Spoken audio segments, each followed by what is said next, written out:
Earlier today, I spoke with Robert Kaplan, management professor at the Harvard Business School and former vice chairman at Goldman Sachs. I began by asking Dean Kaplan what was the most important takeaway from the August report: the less than projected gains, the downward revisions of the previous months, or the drop in the labor force participation rate. They're all important, and they all point to the same thing, which is still a sluggish recovery and a relatively sluggish economy. And I think all of them are reinforcing of that. We did see gains in earnings and in hours worked. Was that seasonal, or do you think it's the start of a trend? I'm not sure it's the start of a trend, actually, and it may be temporary, and we're just going to have to see. Like everything else in this recovery, we're kind of feeling our way. The textbooks and the guides on how recoveries are supposed to work haven't really applied to this one, and I think the reason for that is still the enormous amount of leverage in the Western world that we're digging out of, which is the sort of the dark cloud overhanging this recovery. Well, today's report is the last one that Fed officials will see before this month's FOMC meeting.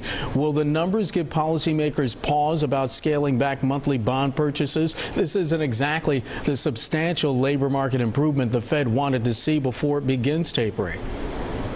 My guess is it won't change their actions on tapering, and the reason is I think they feel that they've got to begin to taper, that they're quite extended in what they've already done, and I believe there's enough members of the Fed board who feel they need to start, if at all possible, moderating this very easy money policy. So I think you're going to see them begin a slow taper. It'll be gradual. It's not tight money. It's just a slowing of the easy money, or just a slight tweak on the easy money. But I think you're going to see them taper. Dean, why all the conflicting data about the health of the economy? Auto sales numbers were impressive. Housing seems to be finding its way to stability. But jobs, why can't Americans find work? Several reasons. One is, even though there are pockets, like you'd mentioned the auto numbers, there are pockets of bright spots. Overall, the consumer and their ability to spend is constrained. And the reason is consumers and the middle class has been deleveraging over the last few years.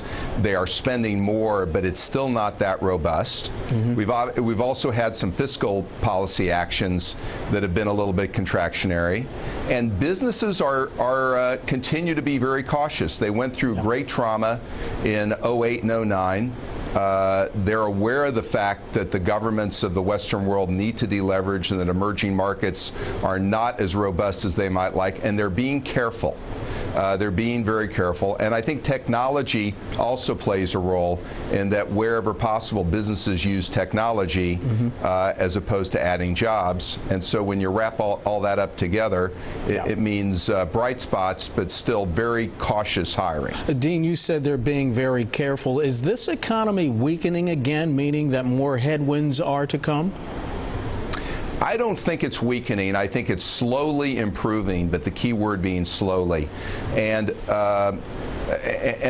So I think you're seeing improvement, but this was never going to be a very, in my opinion, a very robust recovery. And the reason again is the U.S. government is historically highly leveraged.